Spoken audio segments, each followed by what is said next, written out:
Boa noite a todos, sejam todos bem-vindos.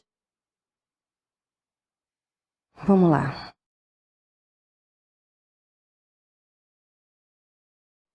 Do livro Gotas de Esperança, de Lorival Lopes. A sua ação é poderosa.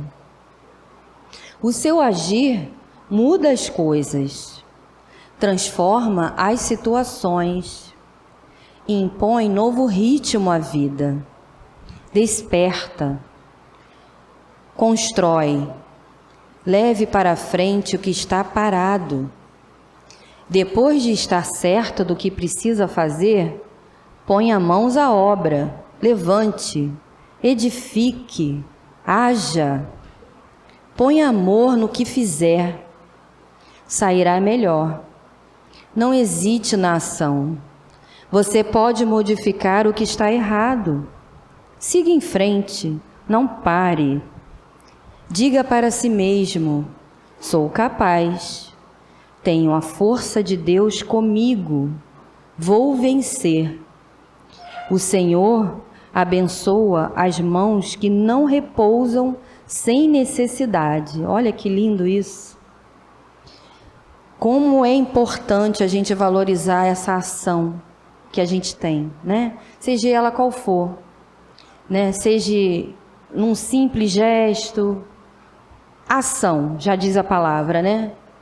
E que a gente não esmoreça, porque às vezes a gente quer parar, né? A gente desanima, a gente acha que está tudo errado, mas a gente não pode esquecer que Deus está conosco. Isso é muito importante, né? Que a gente possa sempre se levantar e se edificar, mas principalmente agir, né? Então vamos fechar os nossos olhos, mentalizar o nosso querido Mestre Jesus, que está aqui, passando de cadeira em cadeira, acariciando cada um que aqui está. Agradecer por ter conseguido estar aqui, né? Para nos revigorarmos para mais uma semana. Que a gente possa encher o nosso caminhão com muitas bênçãos, né? E que na hora que tivermos que parar para descarregar, que a gente possa descarregar amor, esperança, e que possamos continuar equilibrados sempre, né? Pedimos uma bênção especial para nossa querida Berenice, que ela possa ser envolvida pelos mentores dessa casa, para que possa atingir os nossos corações.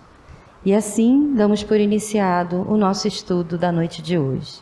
Graças a Deus. Boa noite. Que cada um de nós sinta o amigo espiritual, que ninguém chega na casa que não seja amorosamente trazido pelos nossos amigos espirituais. Sentindo a presença espiritual dos guias da casa, esse é um momento muito importante, um momento de estudo. Todos nós que frequentamos palestras públicas, temos que estudar o livro chamado Na Seara do Bem, para a gente entender os bastidores espirituais de uma reunião pública, para a gente ter noção do que acontece nesse momento aqui na casa. Então, que todos aproveitem esse momento, né? Então, hoje vamos falar sobre esperanças e consolações. Eu tenho esperança que em alguma vida minha para frente eu vou ter uma letra igual a essa. E isso me consola muito. De quem é essa letra? Está aqui na sua? Você é evangelizadora? Não? Olha, a sua letra faz com que a gente reconheça a beleza. Escreva muito. Faça cartazes. De preferência, vá ser evangelizadora e escreva, pedindo para que as pessoas leiam o que você está escrevendo.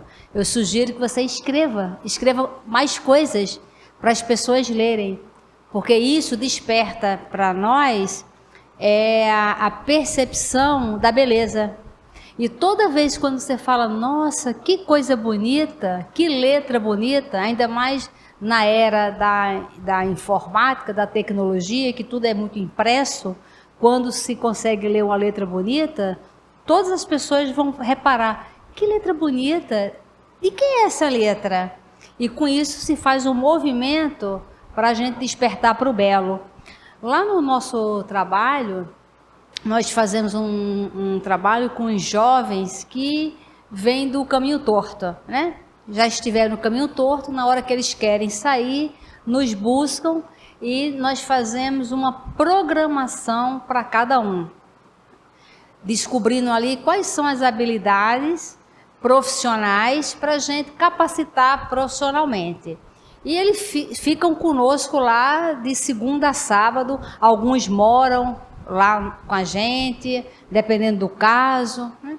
E a orientação do espírito que orienta nosso trabalho é o seguinte: na hora que esse jovem chega, a primeira atividade que eles vão fazer é no horto.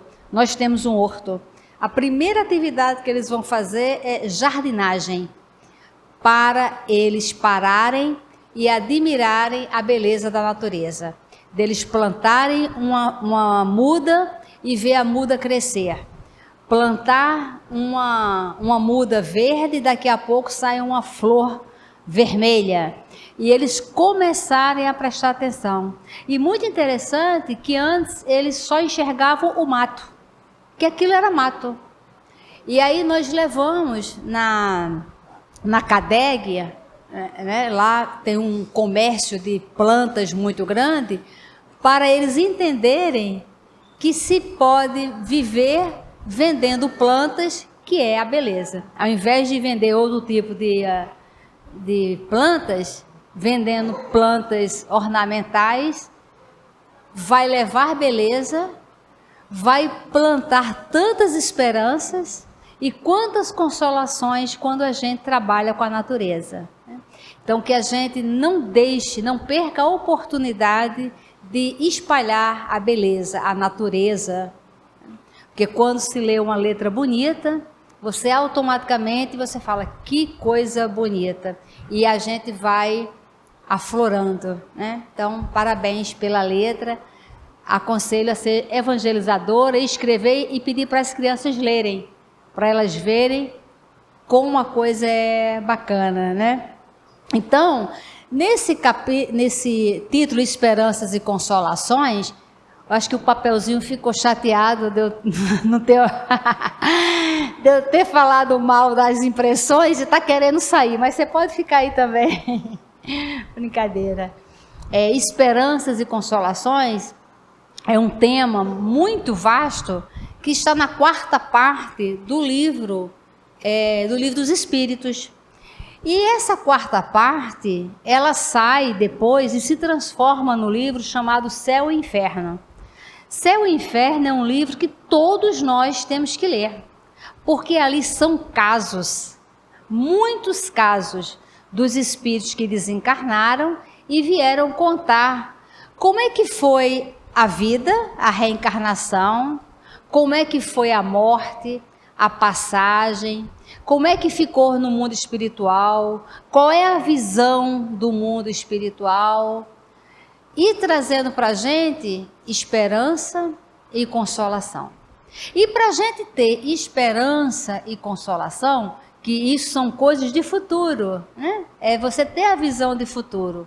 Então, para a gente criar o hábito de reconhecer, de identificar esperanças e consolações, a gente tem que saber como é que está agora. Como é que está agora a minha vida, a minha reencarnação?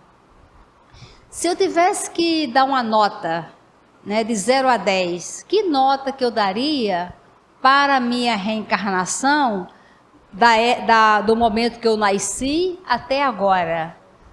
O que me incomoda muito? O que eu não concordo na minha vida? O que eu acho que está errado? Porque às vezes a gente acha, né, que está errado, e às vezes está.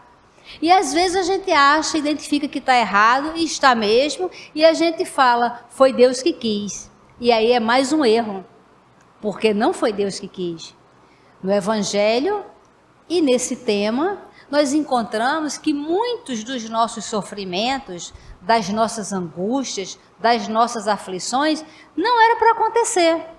Ah, mas por que aconteceu? como consequência da ação equivocada do nosso livre-arbítrio. Porque nem tudo que acontece estava no planejamento reencarnatório. E o Evangelho diz que a maioria dos nossos sofrimentos não era para acontecer, não estava no nosso planejamento reencarnatório. E ele explica muito bem isso num subtítulo que é o título seguinte: Tormentos Voluntários. Porque voluntariamente a gente usa o livre-arbítrio de uma forma errada, precipitada, decidiu, pronto, vai ter uma consequência. E às vezes essa consequência é a aflição, é o tormento, é a agonia que não deveria ter acontecido. E não deveria mesmo. São os nossos tormentos voluntários. Esses jovens mesmos, alguns foram presos e sempre chegavam com a mesma história. Ah, porque Deus quis. Falei, não, Deus não quis que você fosse por esse caminho. Você escolheu ir por esse caminho. Você, por conta desse caminho, você não conseguiu fluir. E teve um momento lá no abrigo que teve uma crise financeira muito grande e lá a manutenção é o amigo do amigo do amigo, nós não temos convênio com nada, né? E aí a gente teve que, e os educadores, os funcionários são todos da comunidade, todos. E a gente teve que cortar alguns. E para cortar alguns funcionários, tem que demitir crianças. Porque as crianças, elas ficam de segunda a sábado, de 7 da manhã às 4 da tarde. Se eu não tenho o educador para ficar com elas, elas não podem ficar lá dentro. E eram 220 crianças na época. Então, para tirar os adultos, os educadores, algumas crianças tinham que ficar em casa. E quem que a gente vai deixar em casa? São os miudinhos, os bebês, os miudinhos, são as crianças de 4 a 6 anos, de 8 a 10, são os pré-adolescentes, são os adolescentes, são os jovens, quem? E aí, uma parte da diretoria falou, não, vamos botar os maiores para casa e vamos ficar com os miudinhos. Eu já achava que vamos ficar com os jovens e colocar os pequenininhos para casa. E como criou um impasse, vamos conversar com os guias espirituais da casa, vamos consultá-los, porque a casa espírita é a casa dos espíritos. Então, tem que ter uma orientação, tem que ter um relacionamento com o mundo espiritual, né? E aí o espírito falou que não, para que a gente ficasse com os jovens lá e dispensasse, né, as crianças, as menores. E aí a diretora ficou, mas poxa, mas os pequenos, eles vão ficar em casa, aí tem uma vala lá, que eles ficam dentro da vala, as mães não cuidam, eles vão ficar sozinhos, abandonados. E aí o Espírito falou, filha, você acha então que Deus errou no planejamento reencarnatório e você vai lá resolver o que Deus fez de errado? Porque tem um propósito para nascer naquela família, naquela localidade. Se pudermos ir orientar, ajudar para alavancar aquela família para um progresso, ótimo, vamos fazer. Se não podemos, aí é com Deus. Mas fiquem com os jovens. Mas por que com os jovens? Porque eles estão prestes a perder a oportunidade da reencarnação por falta de orientação para usar bem o livre-arbítrio.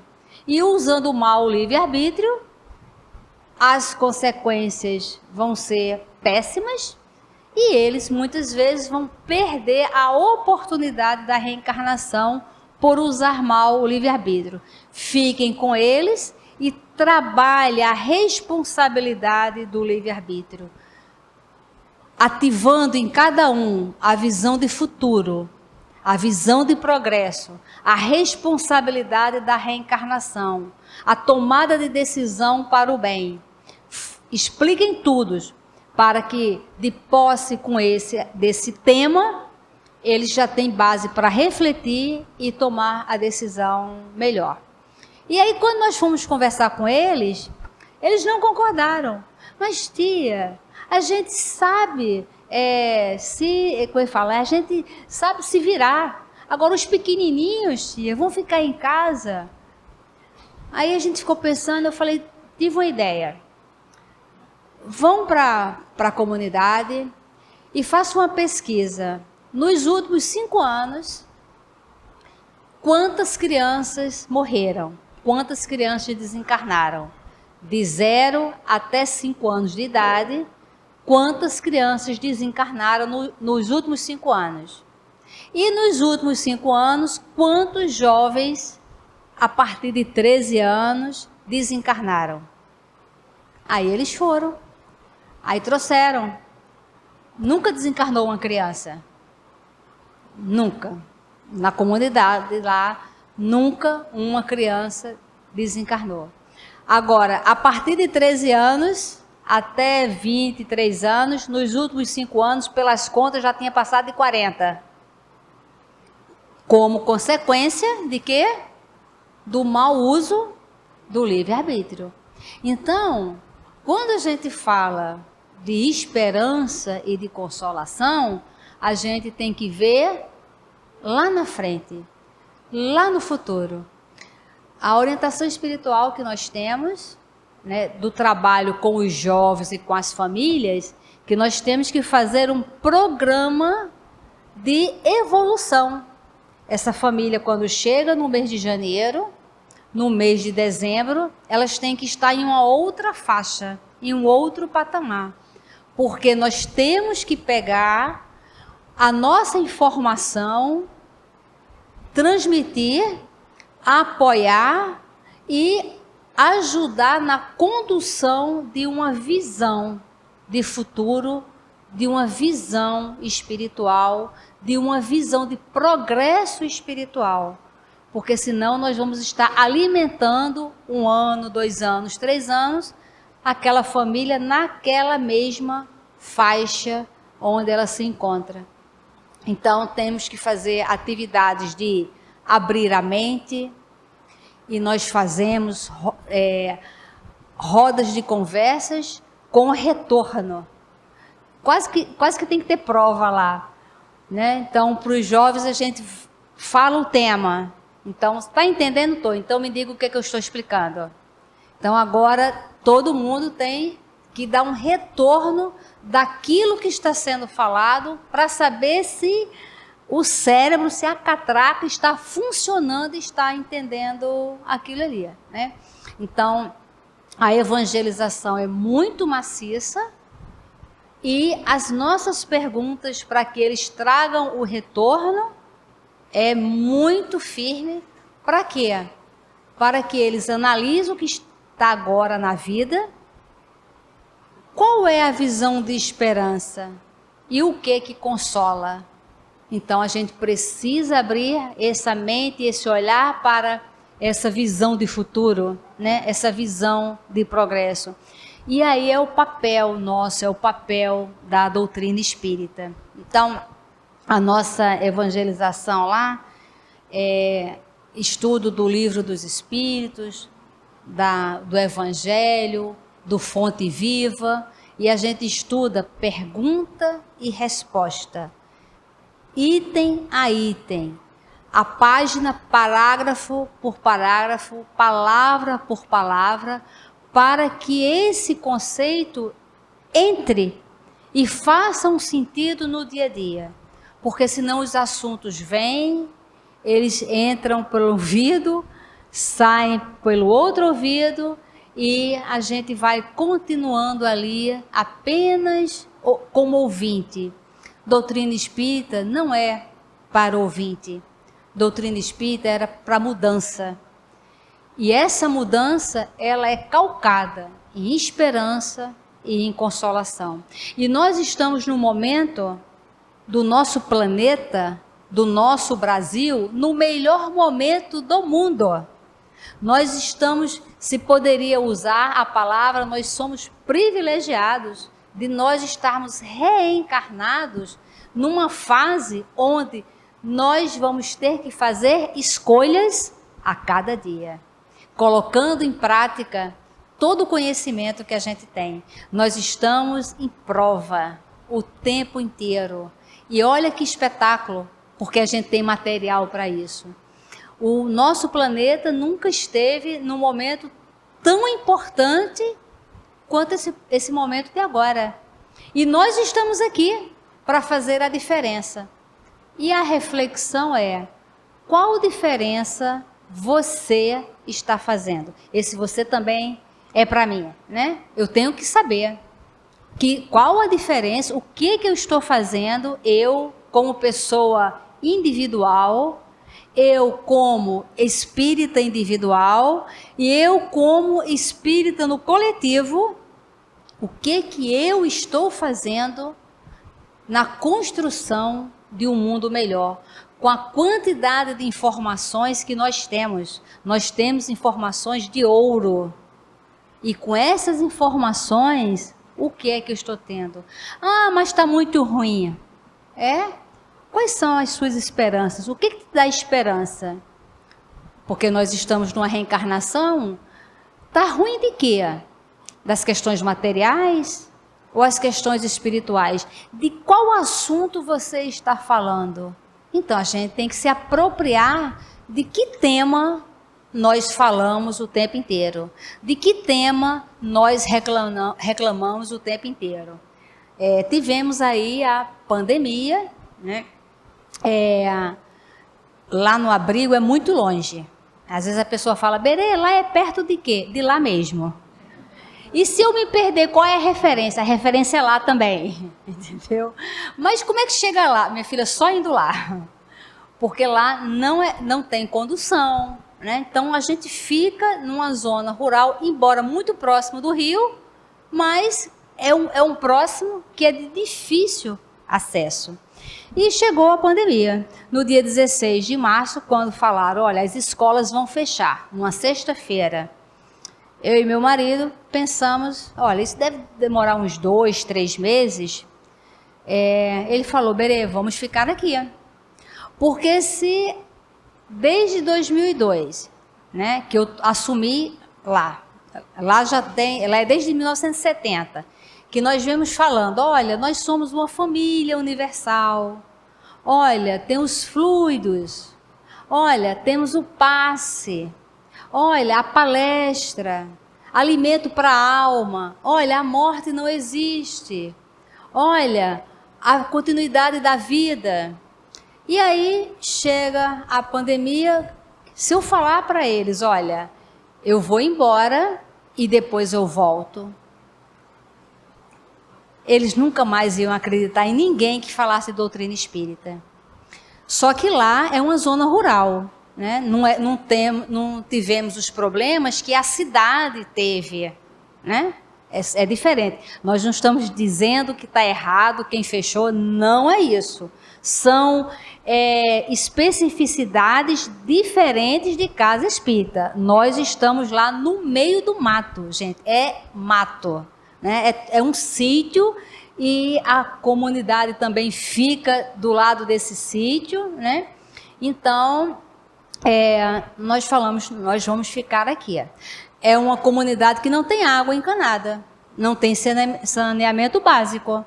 Se não tem água encanada e você vai falar de limpeza, de banho, de álcool gel, de máscara para uma pessoa que não tem água, que não tem torneira na casa dela, como é que vai ser isso? E nós imaginamos: olha, deve morrer muita gente e a gente precisa estar aqui para consolar, para confortar, para explicar, né? E aí, quando nós decidimos, fomos pedir orientação espiritual, e a orientação espiritual foi: é isso mesmo, fiquem aí, que o máximo que vai acontecer é vocês desencarnarem, não vai acontecer nada de diferente. Não estamos diminuindo a dor de ninguém, tá? Que teve os seus parentes, os seus queridos desencarnado por conta da pandemia. Não é isso, absolutamente. Mas todos nós vamos desencarnar. Ou na pandemia, fora da pandemia, ou numa guerra, ou numa gripe, ou de uma doença, ou do nada, nós vamos desencarnar, né? Eurípides desencarnou na gripe espanhola. Outras pessoas não desencarnaram. Então, faz parte do nosso momento. Então, eu prefiro desencarnar trabalhando do que desencarnar me distraindo. Eu prefiro. E aí nós ficamos lá, e foi muito interessante, porque a característica da doença da região é das vias respiratórias. Muita gente com bronquite, porque lá ou é muito, muito quente ou é muito, muito frio. Não tem meio termo, né? E às vezes no mesmo dia é muito quente, de madrugada dá uma friagem lá. Então, isso, e a gente imaginou que iria desencarnar muitas pessoas por conta disso. Fomos morar lá, alguns idosos que a gente já acompanhava ficaram com receio, foram morar lá porque lá tem água. Então, as salas de aula, nós tiramos todo o mobiliário e transformamos algumas salas em kitnetes, as salas que tinha banheiro. Então, tinha lá uma família com o idoso, ele, a esposa e a filha. Noutra sala, outra família, né? E a gente deixando ali isolado e a criançada toda. Incrementamos a alimentação para aumentar a imunidade com uma nutricionista. Uma amiga nossa que tem uma farmácia de homeopatia nos mandou 100 frascos de uma homeopatia para aumentar a imunidade, que nós colocávamos na palestra pública na água fluidificada. Então todo mundo já sabia que na hora da palestra eram 10 gotas por semana, então a gente aproveitava na palestra pública.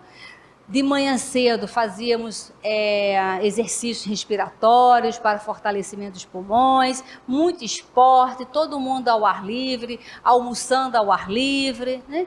E nesse ano que a gente sempre tinha problemas com crianças e idosos internados por conta das vias respiratórias, ninguém foi para o hospital, ninguém, né? Não teve nenhum caso, não teve nenhum óbito na região, e assim nós fomos com a visão de esperança e de consolação. Se acontecesse algum desencarne, como se consola? Qual é a visão da esperança? Então veja como a doutrina espírita traz para a gente essa certeza de se ver bem, de saber que realmente a morte é só do corpo, que é só do corpo, que tudo continua, que as dificuldades, quando nós não a fabricamos pelos tormentos voluntários, elas acontecem para nos impulsionar. E quando nós fabricamos como tormentos voluntários, elas também nos ajudam a gente a amadurecer. Eu estou me preparando para que na próxima reencarnação eu confie, acredite e ouça tudo que minha mãe vai falar. Porque depois de uma idade, quando a gente olha para trás, a gente vê, se eu tivesse escutado a minha mãe, eu não teria me envolvido com aquela pessoa, eu não teria ido naquele lugar, eu não teria feito aquilo. Então eu já estou me preparando para não ser rebelde na adolescência, para não ter cabeça oca, né? Porque a gente acha que não sabe, que os adultos não sabem, a tia mais velha não sabe, que o professor não sabe, quando na verdade quantos conselhos nós recebemos, quantas orientações, quantas coisas nos foram ditas e apontadas e a gente ignorou, e olhando agora para trás fala, puxa vida, se eu tivesse ouvido a minha mãe. Então eu estou me preparando para na próxima, tudo que ela falar, eu, sem discutir, ok. Porque a gente tem que ter essa visão de futuro para que na próxima vida, as coisas que estão nos incomodando nesta, a gente consiga resolver. Porque se a gente não tiver a visão para a solução, e uma solução que nos projete para a evolução, nós vamos, de repente, perder 1, 2, 3, quantas reencarnações que a gente fica patinando porque a gente realmente não avança. Nessa quarta parte de Esperanças e Consolações, que vem falando, a primeira questão, que é a 920, que vem falando sobre felicidade e infelicidade relativas. Quantos de nós sofre e diz que é infeliz? Ou não enxerga o quanto de felicidade tem? E só vai enxergar no dia que perder, né? Outro dia eu escutei num desses videozinhos da internet, uma pessoa fazendo uma proposta muito interessante. Ela falou, olha, você está disposto a ganhar 10 milhões hoje? Com uma situação, você ganha 10 milhões hoje, mas amanhã você não acorda mais. Quer? Aí todo mundo, não quero. Então, acordar vale mais do que 10 milhões. Certo? E a gente vive como se não valesse. Não valesse. Então, essas reflexões é para a gente começar a visualizar o que a gente tem de felicidade, que a gente não enxerga. Estou me sentindo tão infeliz, é mesmo? Então tá bom, olha, vamos tirar a visão. Então, a partir de hoje, não, isso vai complicar a minha vida. Então, valorize a visão, valorize as pernas, valorize, porque eu pego o ônibus está sempre cheio, então você quer não ter pernas para que você entre no ônibus? Então, a gente tem que isso sirva de uma consolação, porque isso é real. Senão a gente vai se viciando a ficar uma reencarnação inteira só reclamando. E aí na próxima, o que acontece? Se a gente não aprende nessa, na próxima, vamos passar pela mesma situação até a gente compreender. É só compreender. Então essa questão 920, Kardec pergunta assim, a pessoa pode desfrutar na Terra de uma felicidade completa? E eles dizem assim, não, uma vez que a vida lhe foi dada como prova ou expiação, mas depende da pessoa amenizar esses males e ser tão feliz quanto se pode ser na Terra. E a pergunta é, você ameniza ou você sobrecarrega? O que você está fazendo com você? Você está suavizando para ser feliz e que pode, ou você está cada vez mais se sobrecarregando? Aí na seguinte, Kardec ainda pergunta, mas concebe-se que a pessoa será feliz na Terra quando a humanidade estiver transformada. Mas enquanto isso, cada um pode garantir para si uma felicidade relativa? E a resposta é, a pessoa é quase sempre o agente de sua própria infelicidade.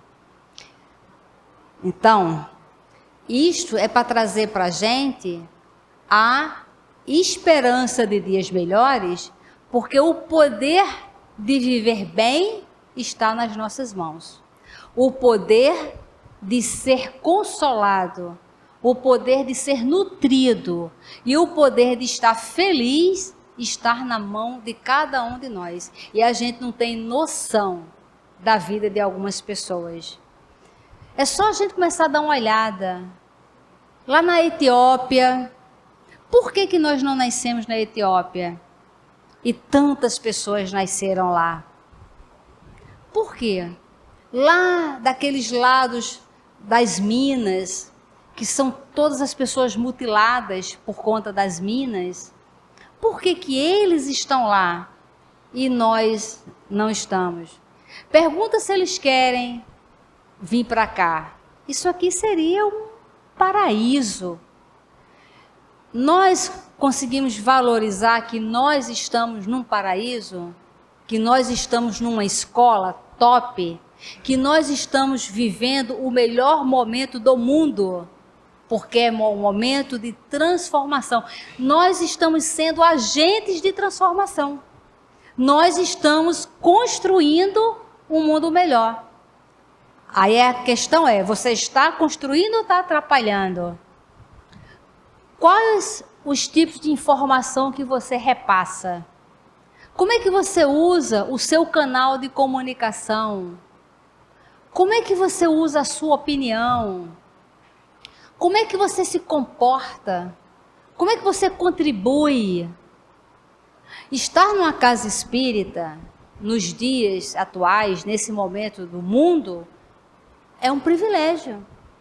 Estar sabendo sobre a imortalidade da alma, estar tendo a oportunidade de uma maneira organizada, de olhar para famílias que não têm o que nós temos, às vezes não tem nem o discernimento, né?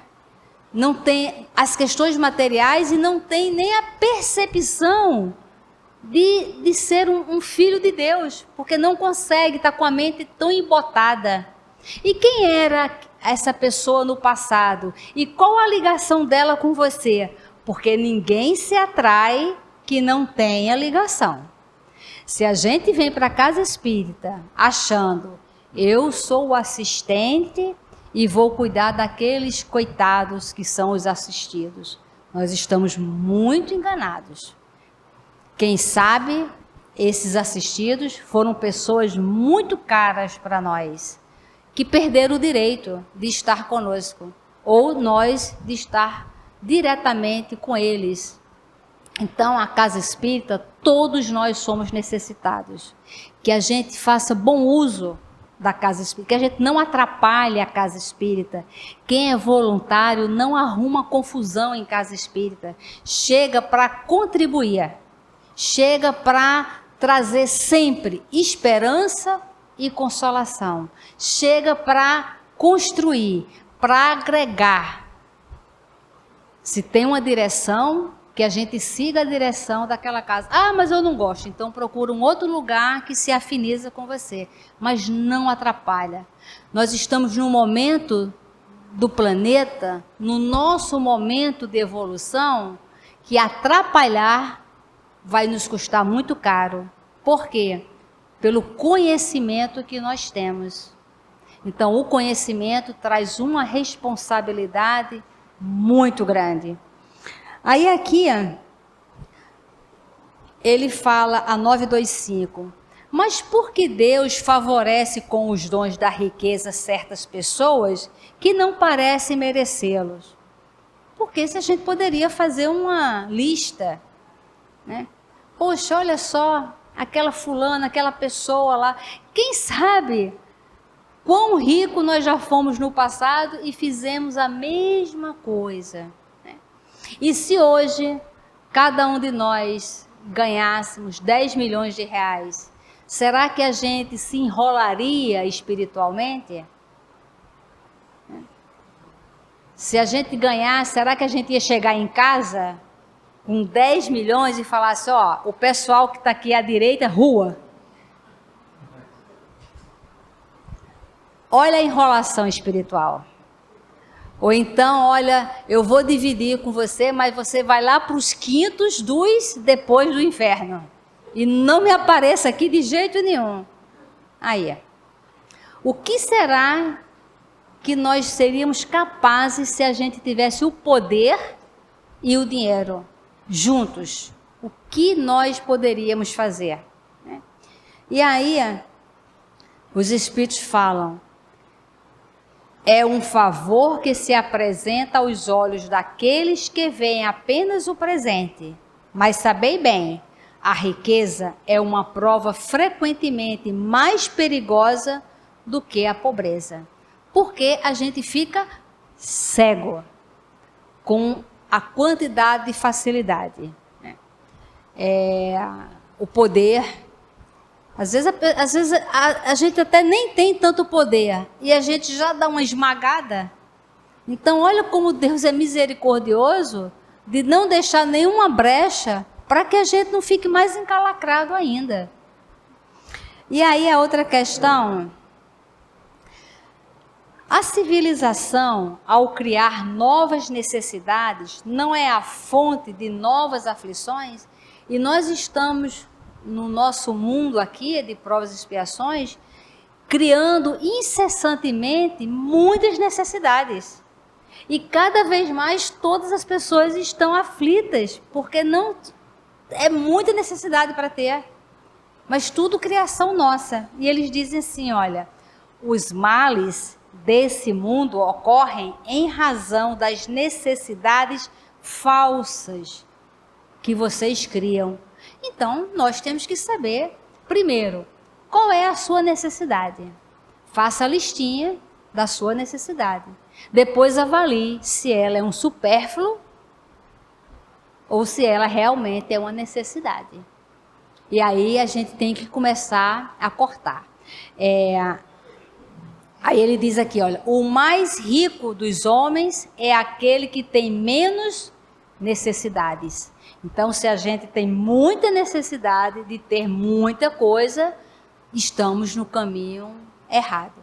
Tem um caso do Chico, né, que ele estava atendendo uma fila muito grande, quem contou isso foi o Divaldo, e chegou um camarada lá de fora, chegou com um motorista, né, e que queria falar com o Chico, mas ele era muito importante mesmo, era um empresário top, e ele falou que não tinha cabimento ele ficar naquela fila para conversar com o Chico, não tinha cabimento. E aí o burburinho chegou no ouvido do Chico, o Divaldo estava lá, e o Chico mandou ele furar a fila imediatamente, para ele ser atendido imediatamente. E o Divaldo até achou, né, falou, poxa vida, né, tantas pessoas na fila, e o Chico mandou ele furar a fila. Ele furou a fila, ficou mais de 1 hora conversando com o Chico, e aquelas pessoas todas ali esperando para pegar um legume, para pegar um dinheirinho, para pegar alguma coisa do Chico, e essa pessoa realmente furou a fila e ficou mais de 1 hora conversando. Quando ele saiu, o Divaldo, sem entender e, na verdade, até discordando da postura do Chico, o Divaldo olhou para ele e falou assim, meu filho, ele é tão pobre, mas tão pobre que ele só tem dinheiro. Né? Então, o nível de pobreza dele era tão grande, que a única coisa que ele tinha era dinheiro. Então, muitas vezes, nós vamos criando necessidade, que chega uma hora que parece que a gente só tem necessidades. E a resolução, que é o que nós de fato temos, nós não valorizamos. Aí morremos, saímos da reencarnação, e aí a gente olha para trás e vem o choro e o ranger de dentes, o famoso. E quando a gente lê Esperanças e Consolações no livro Céu e Inferno, os casos é para a gente entender. Me lembrei agora um caso que tem no Céu e Inferno, muito interessante, que é do Joseph Bré. A neta dele o admirava muito, porque ela achava que ele era a pessoa mais honesta. Era um avôzinho maravilhoso, que cuidava da família, cuidava de todo mundo. E ela começou a frequentar a sociedade parisiense, e ela pediu para Allan Kardec se poderia ter notícias dele. E ele tinha, acho que 1 ano e pouquinho que tinha desencarnado, e o Kardec falou que ok, iriam fazer a evocação. E o Kardec e as pessoas ficaram assim muito comovidas da maneira que ela se referiu àquele avô, de ser um homem nobre, de ser uma pessoa bacana, de ser uma pessoa tão honesta.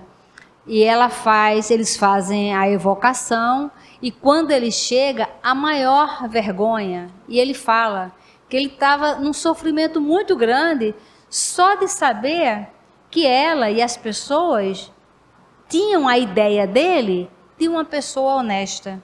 Quando, na verdade, ele falou que ele não foi honesto em nenhum momento.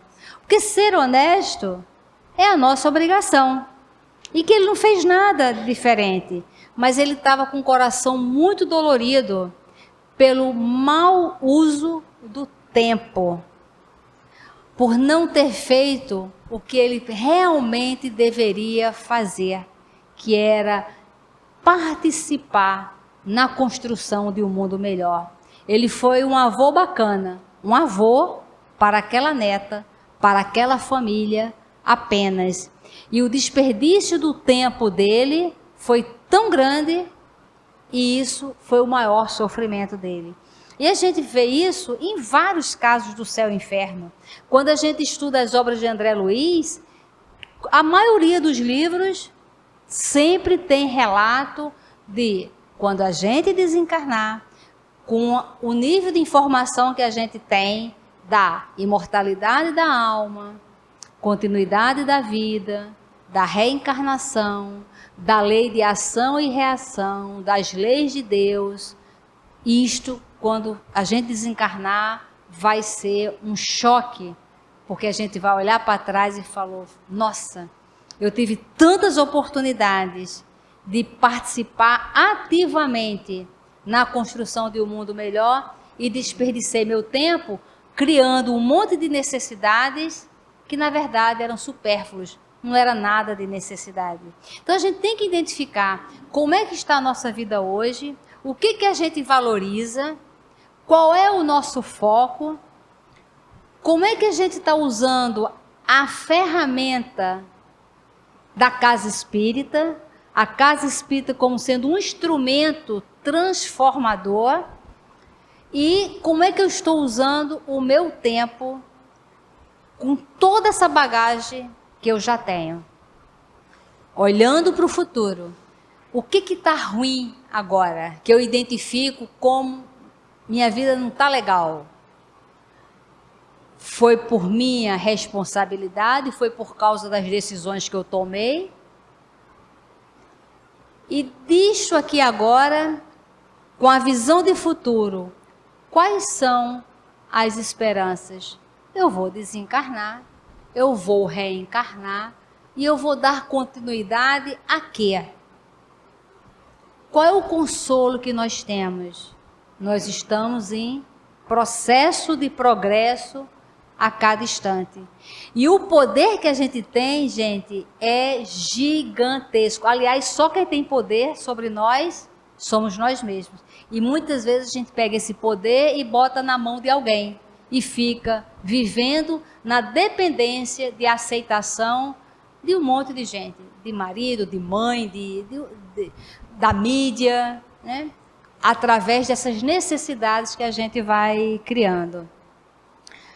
Uma outra pergunta.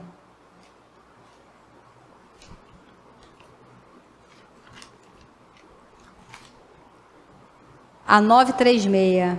Como as dores inconsoláveis dos encarnados afetam os espíritos que partiram?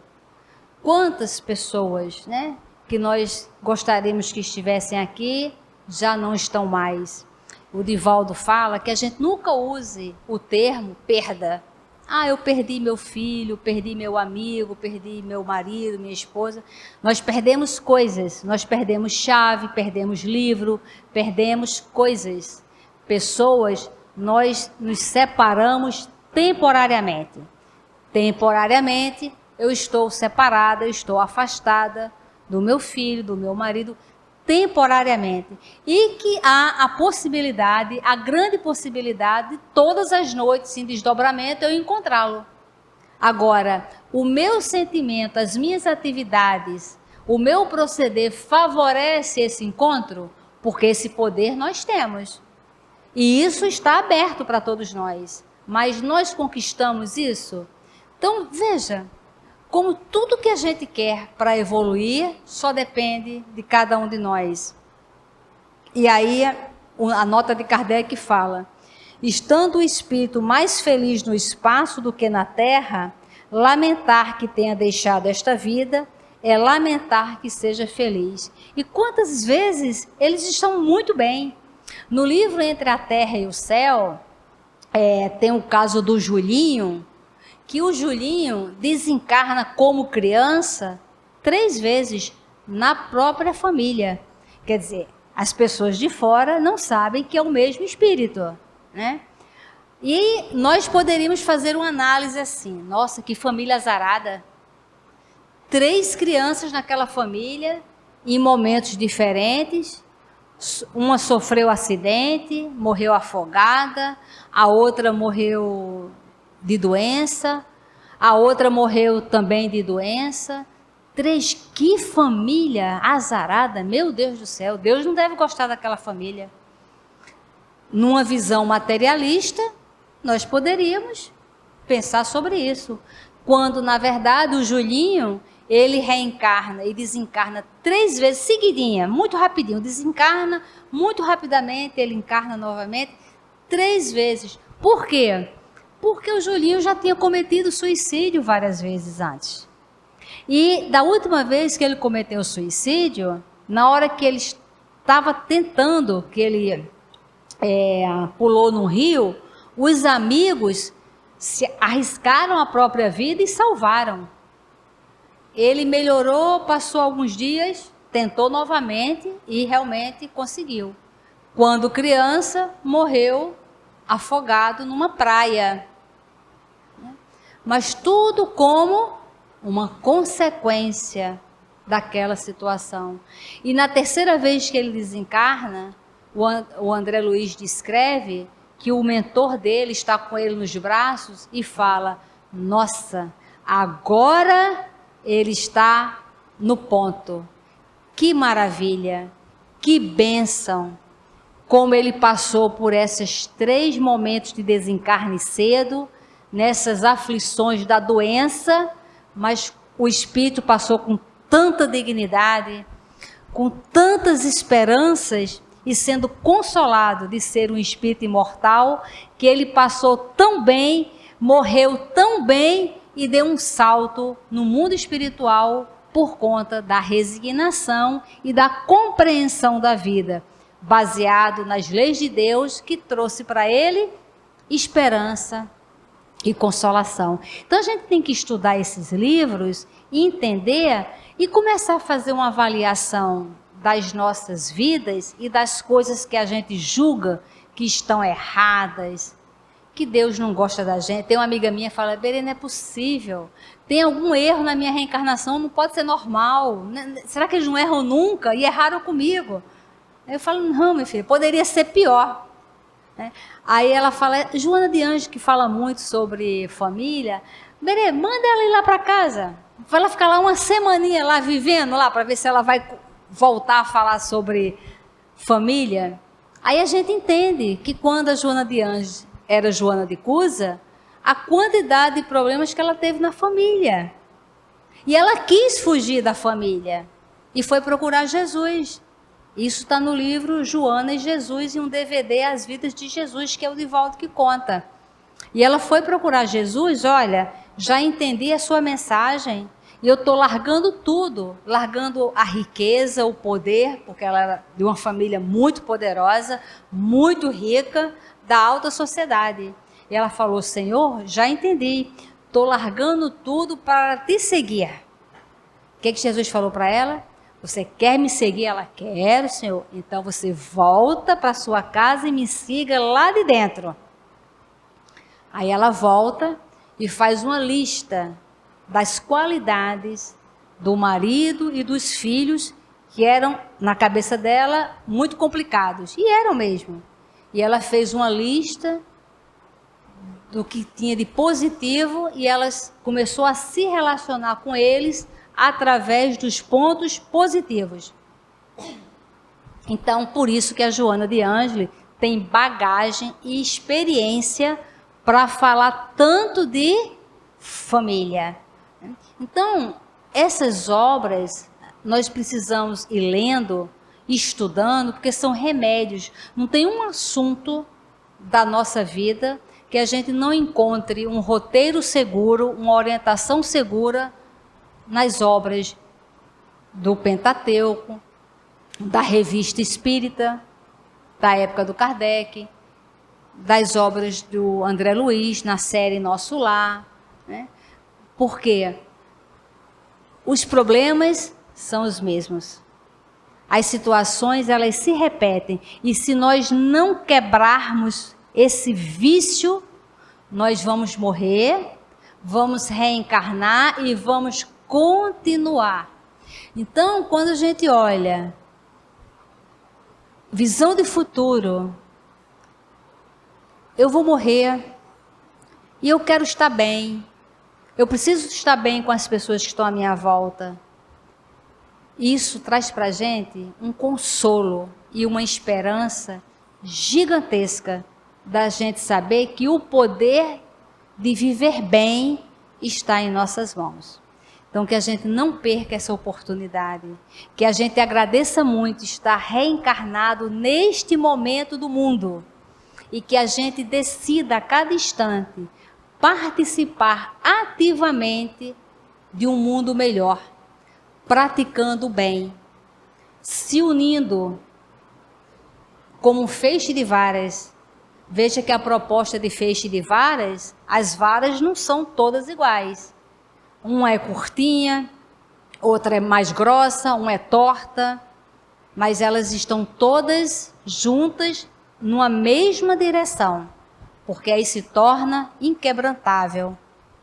É o papel da casa espírita, que a gente aproveite esse grande instrumento que nós estamos da casa espírita para a gente se fortalecer, participando ativamente no dia a dia, interagindo com o mundo, interagindo conosco mesmo, na construção de um mundo melhor, com a visão de futuro, de esperanças e consolações.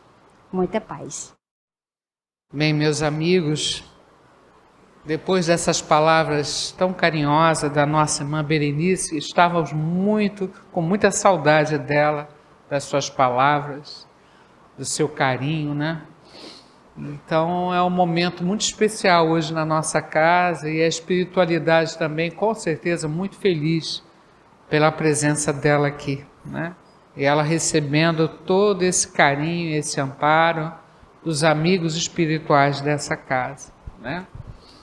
Então hoje ela falou de esperança, né? Consolações. Isso é tão importante para nós. Cada um de nós aqui tem a sua batalha para evoluir. E ela nos deu toques tão suaves, tão carinhosos, para que a gente possa refletir e tentar investir cada vez mais na nossa reforma íntima, né? E saber, né, fortalecer esse nosso entendimento de que a vida continua, que os nossos entes queridos, que gostaríamos, como ela disse, de estar ao nosso lado, estão em algum lugar no plano espiritual e estão bem, com certeza, estão recebendo o nosso carinho. Quem sabe nós estamos nos encontrando com eles através na hora do sono, né? No desprendendo da matéria. Enfim, não tem nada fúnebre, a vida continua. Então a vida continua. Temos aqui pedidos de prece para a nossa irmã Maria Lúcia Nunes de Melo, irmã da minha chefe, ex-chefe, que ela seja envolvida em muita luz nesse retorno ao plano espiritual. Retornou ontem, né? Deixa eu ver mais aqui, pedidos. Nós temos aqui a nossa irmã Gilceia Sena de Oliveira. Ela frequentava a nossa casa quando podia, participava das festinhas. Ela é sogra da filha da Ana aqui presente. Ela desencarnou ontem. Então que ela seja recebida no plano espiritual, com certeza, com muita alegria, né? Com muita paz, recebendo essa vibração carinhosa dos familiares que ficaram, né?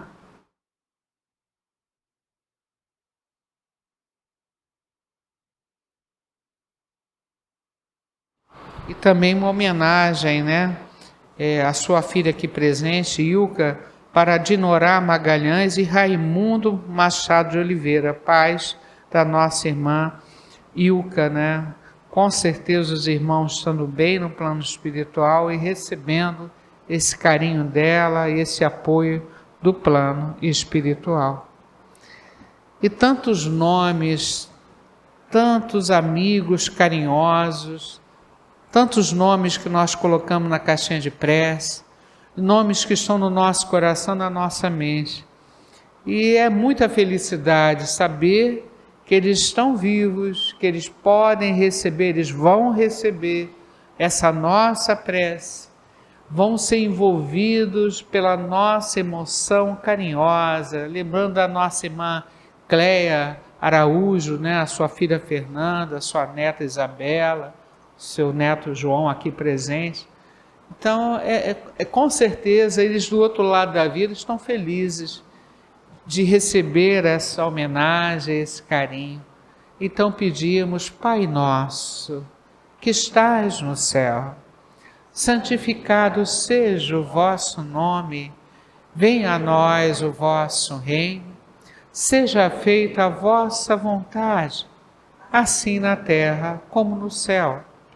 O pão nosso de cada dia nos dai hoje, perdoai as nossas ofensas, assim como nós perdoamos os nossos ofensores, mas não deixeis cair em tentação, livrai de todo mal, que assim seja. Ó Mestre querido, Mestre amado, abrace cada um desses irmãos em nosso nome, para que eles se sintam seguros em continuar as suas caminhadas, né, no plano espiritual. Muita luz, muita paz a todos eles, né? E o momento importante agora são as nossas irradiações. Uma coisa simples, né? Estamos irradiando, nós estamos construindo energia salutar à nossa volta. Quando estamos na casa espírita, nós estamos aqui pensando em Jesus, pensando em coisas boas, nós estamos mexendo com as nossas energias, estamos dando qualidade ao fluido cósmico universal aqui presente, e através das irradiações, nós podemos dividir tudo isso para os nossos lares, pedindo especialmente para a localidade, é Guapimirim, não é isso, Berenice, né? Em Guapimirim, esse trabalho lindo que Berenice e sua equipe toda tem lá com aquele jovem, aquelas crianças. Então, leve essa energia amorosa dessa casa para lá, né? Para esse lugar tão bonito, para os nossos lares, nosso ambiente de trabalho, para a nossa comunidade, nosso Rio de Janeiro, o nosso Brasil, a nossa terra, escola querida, irradiação de amor, com qualidade do carinho do Mestre amado Jesus, que ama tanto a essa terra que Ele ajudou a criar. E esteve pessoalmente aqui para nos deixar esse caminho tão claro para nós seguirmos. Então, irradiação de amor se espalhando em torno de nós. Graças a Deus. E também pedimos, né? Nós precisamos de saúde. Tudo isso que a nossa irmã Berenice falou aqui é uma questão de saúde mental. É uma questão de escolhas melhores na vida para mantermos o nosso equilíbrio mental, espiritual, físico. Tudo isso passa por essas informações que a doutrina espírita traz de uma forma tão clara e importante para nós, que nós possamos semear, refletir, isso tudo no nosso coração, na nossa mente, e trazer para a vida, para atos, pensamentos, atitudes. Precisamos refletir a doutrina espírita na nossa vida, com muito carinho, com muito amor. Né? Nós temos aqui pedido de visita médica Maria Carmen Carvalho Lopes Samarino, na rua Pacheco da Rocha, 685-202, Bento Ribeiro.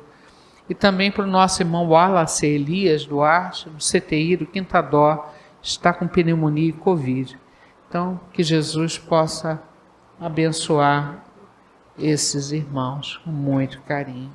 E como sempre, nós pedimos, né, pelos asilos, orfanatos, prisões, especialmente os irmãos que estão pela rua, uma situação mental às vezes complicadíssima, mas que Deus passe lá, leve a nossa irradiação tão pequenininha, mas que possa brilhar em direção a esses irmãos. Todos os endereços que nós colocamos na caixinha de visita médica, todos eles sejam abençoados, visitados, orientados, né? Com muito carinho, que a água do ambiente seja fluidificada para todos nós, né? E que cada um aqui de nós, sentado, possa receber do plano espiritual uma ajuda às vezes que a gente nem imagina e que estamos precisando. É a hora onde essa espiritualidade tão carinhosa vai nos abraçar, vai reequilibrar os nossos centros de força, iluminar a nossa mente, nos dando força, coragem, seja aquilo que nós viemos buscar nessa casa hoje. Então que nesse momento, através da luz divina, da luz de Jesus, de Maria de Nazaré, de Bezerra de Menezes, a equipe médica dessa casa, seja feito nesse momento um trabalho profundo sobre nós. Nós que escutamos tanta coisa bonita através de Berenice, sobre esperança, consolações, que a espiritualidade possa fechar agora, trazendo para cada um de nós essa energia bonita, que vai despertar a nossa mente, vai acalmar o nosso coração, vai nos fortalecer para seguirmos em frente. Vamos, Jesus, passear na minha vida. Quero voltar aos lugares em que eu estive só. Quero voltar lá contigo, vendo que estavas comigo. Quero sentir teu amor a me embalar. Cura, Senhor, onde dói. Cura, Senhor, bem aqui. Cura, Senhor, onde eu não posso ir. Cura, Senhor, onde dói. Cura, Senhor, bem aqui. Cura, Senhor, onde eu não posso ir. Deus sabe aonde está doendo dentro de nós. Ele nos conhece e, como um grande Pai, vai nos aliviar. Possamos deixar que essa energia boa penetre em nós, nos alivie, que nós possamos romper com tudo aquilo que não é legal na nossa caminhada. Possamos jogar para fora lixo mental, lixo de mágoas, tanta coisa que nós carregamos sem necessidade. Possamos entregar tudo isso para Deus e confiar na sua bondade, na sua justiça, na sua misericórdia. Obrigado, Pai, que essa energia maravilhosa se espalhe sobre nós. Graças a Deus. Nós vamos para a última parte, que é o momento do passe. Ainda estamos no passe coletivo, né? Então vamos pedir a todos que se preparem para receber mais esse carinho do plano espiritual. Vamos pensar em Nossa Senhora. Nossa Senhora é nossa amiga de todas as horas, está sempre pertinho das famílias, das grandes obras do bem, que ela, com a sua infinita também misericórdia, né, possa nos ajudar nesse momento. Ave Maria.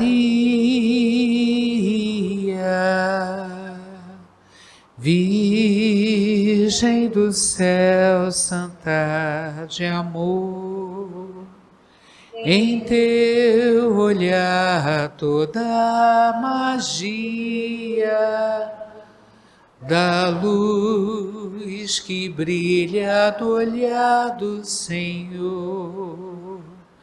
Venha a nós a graça que esplende de vós. Venha a nós vosso amor. Dai-nos paz, amor e felicidade.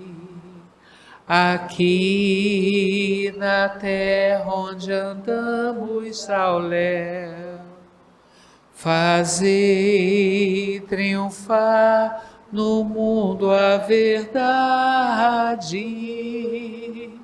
Ó vós que sois a rainha do céu, Ave Maria. Ó Mãe de infinita bondade, derrame sobre todos nós aqui aquilo que precisamos, renovando o nosso ânimo, na nossa alegria de viver e na busca correta da felicidade. Obrigado a todos os amigos espirituais, aos mentores da casa, Urubatão, Tupinambá, Joana d'Arc, que acompanhem também Berenice, né? Nesse caminhar dela tão bonito. Que Deus possa nos abençoar, abençoar os nossos lares, a nossa comunidade, e vai por aí afora essa bênção de Deus, né? Que possamos sair de hoje aqui renovados, com muita esperança, com muita alegria. Como disse Berenice, estamos vivendo um momento muito importante no planeta. Temos que mudar essa visão, né? Que às vezes a gente tem, tantas dores, tanta coisa ruim. Não, é um momento de crescimento, é um momento importante e nós reencarnamos para testemunhar isso, né? E ajudar dentro do possível. Obrigado, Pai, por uma noite maravilhosa de hoje. Que Deus continue abençoando a nossa casa, abençoando o trabalho de Berenice e toda a sua equipe, com muito amor, com muito carinho. E até a próxima, se Deus quiser. Graças a Deus.